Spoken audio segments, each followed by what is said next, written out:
Yes, look at this beautiful sunshine. And I'm back out here in the dog park with Pappy and Roxy and all their friends. And don't worry, ladies and gentlemen, I am practicing my social distancing. We want to make sure that we're all trying to maintain a healthy lifestyle. Now, I want you to pay attention to these pictures here. They may just seem like random pictures, but it's proving a point that I think is important that we all understand as we try to navigate our way through this craziness of the coronavirus. And maybe we're missing something that God is trying to tell us. Sometimes we can get so wrapped up in what we think we see in front of us that we don't always see what God is trying to say. These pictures may all look alike, and they're all of the same area. But in a little while, you're going to see the point I was trying to make.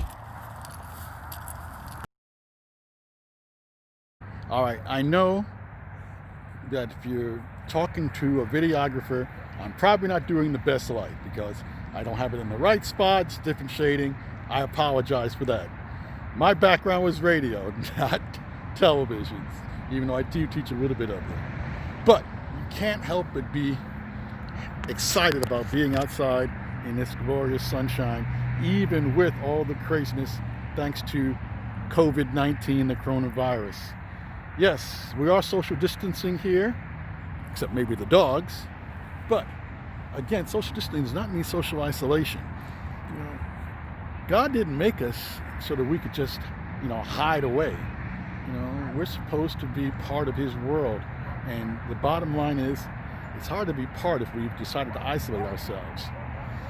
What I love about this place is that every time you come, it's just like things in general, you can find something different, something new that you hadn't noticed before.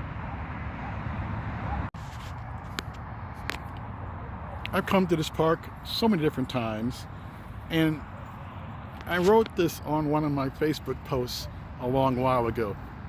Sometimes you can't see the forest for the trees. Sometimes you get so concentrated on one thing, you can miss sometimes a big blessing or something that God is trying to tell you. And so, I love spring as things start to bloom, but there are times that you have to look past what you see in front of you to see what's behind you. All right, got this beautiful bush here, a little tree, whatever it is, all the little white blossoms. Then behind it, got this big green tree. Now I do laps around this place. It's almost a mile. Now I don't know how many times I had lapped around this place over and over and over again and missed something that was so significant. And so I'm going to see if you guys pick up on it as I get closer and closer to this tree. And I'll give you a hint. Look to the left of the tree and you'll see exactly what I'm talking about that sometimes gets hidden. And so I'm getting closer and closer and closer. Do you see it? Do you see it now? Do you see it? Can you see it? How about if I see if I can zoom in on it? I don't know how many weeks I had been coming to this dog park and doing laps and did not see that cross, did not see that symbol that we as Christians, so hold to. And I think a lot of times that's how we are in our walk with God. We don't always see the forest for the trees. We get so caught up in what's going on in our immediate circumstances that we forget that God is always there. That cross has probably been there for years and years and years, but I never noticed it. I missed it too many times. And in this craziness that we're dealing with right now, with this COVID-19 and the coronavirus, it's real easy to forget that God is still there with us. Yeah, we don't like what's going on. We're wondering, okay, God, why is this happening?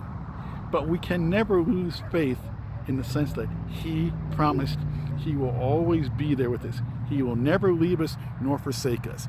Yep, it doesn't mean that things are going to be, perfect. Doesn't mean that things are going to be, comfortable. But if we stand and believe what Paul said in Romans, that all things work together for good for those who love Him are called according to His purpose, then we pretty much know that it's all going to work out in the end. Now, you got to understand, It says all things work together for good. It doesn't say that all things are good. There's nothing good about this coronavirus.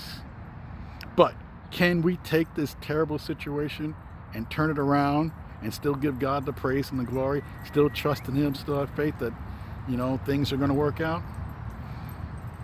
So I'm going to keep my walking, keep my pacing, keep my praying, listen to some worship music, enjoy this beautiful sunshine, and lift up those who are suffering from coronavirus.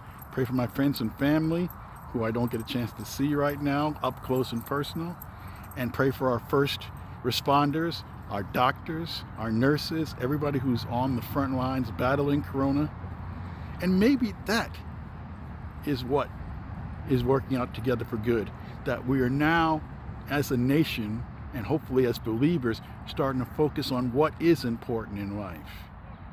And if we can all be able to turn and increase our prayer life and make our prayer life that much more substantial from all this, taking our sights off of ourselves and onto the needs of others, then maybe, just maybe, when we get through all this, we're going to come out a little bit better, a lot stronger, and hopefully a lot more, and our walks with the Lord will be a lot closer.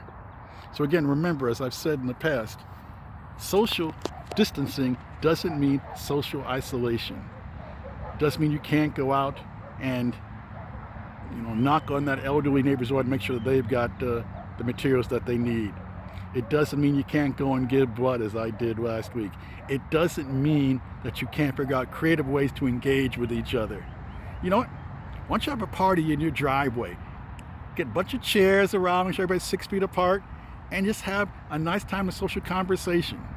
You can still play cornhole. You could probably still play horseshoes. You could play lawn darts. You don't have to be right up next to each other to be able to do these things. But the most important thing, no matter how much, concern you may have about what's going on with corona, the most important thing you can do is pray. And remember that even though the tree may seem to be there and blocking the way, God is always right behind that storm that we're going through. Hey, great talking with you all. Peace, love, and soul.